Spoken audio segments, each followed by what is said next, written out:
Let's bring in Mr. Sunil Gavaskar into the show now. Mr. Gavaskar, thanks so much for joining us once again, sir. Good to have you on the show. Now, it seems as if India is not managing to plan their chase very well, Mr. Gavaskar. In the first ODI, they were chasing in excess of 300. It looked like they would win it right till the very end, and they went on to lose.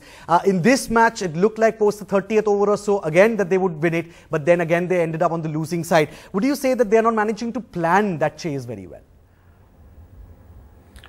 I think you also got to take into account the heat factor. So the batsman, if you're fielded first, that's taken a lot out of you in any case. Then when you go into bat and then you're running between the wickets, that can take a toll of your energies. It can dehydrate you and it can make you just a little bit flat in those middle overs, and that's what's happening. Also, I think India is not getting off to a good start. You need, when you're chasing runs, 250 plus, I think you need to get to a start of 70, 80, maybe 100 plus. And therefore, I think they're struggling. So my honest advice is to maybe have a look at the opening position. Shikhar Dhawan is looking just a little bit out of sorts. Maybe give him a break before the test matches start. Have Ajinkya Rahane open the batting. So, you don't have an issue with who bats at number 3 or 4, because then Virat Kohli bats at 3, and then Mahendra Singh Dhoni 4, and then whether you want Raina or Raidu or Gurkiratman, I think that is something that they should look at. Maybe even Yuvraj Singh, because Yuvraj Singh is in form. He can come and bowl a few overs and give your batting just a little bit of depth that it needs. Right, this particular 187 that Yuvraj has scored in the Ranji Trophy, would you say that he's staked a big enough claim to perhaps make a national comeback?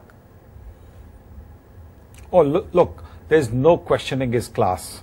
I think the fact that he hadn't been amongst the runs was one of the reasons why perhaps the selectors were a little bit diffident to pick him. Now he's scored 187. As a bowler, he'll come and bowl his overs. He'll probably concede just maybe a few more runs than, say, an Akshar Patel, but he'll score a lot more runs than Akshar Patel will do. And he'll be very, very good in the field, because he's still top class in the field. So I believe that with his experience, and because the series is important, I think you've got to look at horses for courses. Yeah. India needs to level the series, go on to win the series, get itself confident. And therefore, my honest advice really is, pick experience now. You can look to build a team a little bit later, maybe down the road in the season. But at the moment, the priority should be to win the series against the South Africans. Right, when you talk about experience, Mr. Gavaskar, let's talk about someone like a Suresh Raina. He's not inexperienced, he's not a spring chicken by any stretch of the imagination. However, the kind of shots that he's playing, if I'm not wrong, this is, I think, his second duck in a row. Would you put that down to perhaps pressure while India's chasing? But should he actually be under that kind of a pressure, considering India has been in these kind of situations in the past? Well, for the first game, one could understand, because at that stage the asking rate was such that you had to go for the big one. But today it didn't make any sense. Didn't make any sense because there was Virat Kohli batting at the other end. And what Raina should have done was really knock the ball in the gaps and taken those 2s and 3s, got his legs moving, got a little bit of the feel of the pitch, and then gone for the big shot. He once again chose the wrong ball to hit, which makes you think that he's premeditated in what shot he's going to play. He's playing against the turn. Imran Tahir is aware of the fact that he's going to go for the big hit, so he's bowling that googly, bowling a little bit away from his arc, and Raina's falling for it. Right. Again, Mr. Gavaskar, let's talk about MS Dhoni here. We've, of course, had multiple discussions about MSD in the past, especially when he's promoted himself up the order. He's someone who's an established finisher. Today, India, they were chasing. He promoted himself up the order to number 4, made 47 of 61 balls. We know that traditionally he is a floater and likes to float up and down the order. How would you judge the way he played today? Well, I think he played as well as he could. Don't forget that he had been keeping wickets as well for 50 overs, so it wasn't going to be very easy for him. So I think he played as well as he could, and I don't find anything wrong with his batting at all.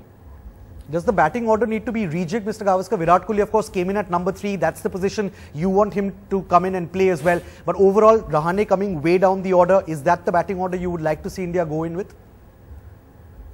No, and that's the reason earlier in the show I said that Rahane should be promoted to open the batting and give Shikhar Dhawan a bit of a break because he's looking out of sorts. Even in the field, he's looking just a little bit sluggish. So maybe give him a break, let him recharge his batteries, and come back fresh for the Test series.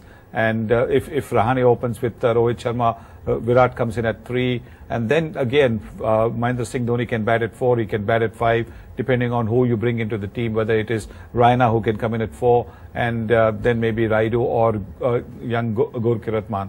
So that is something that you need to do. But also, please have a look at Yuvraj Singh coming back into the team. We don't rule him out just because he's 30 something. I don't think age should matter. I think form should matter. He's in form and pedigree. Look at his pedigree. Look at the way he has won matches for India in the past. India need to win this series to get themselves the confidence for the Test series that follows.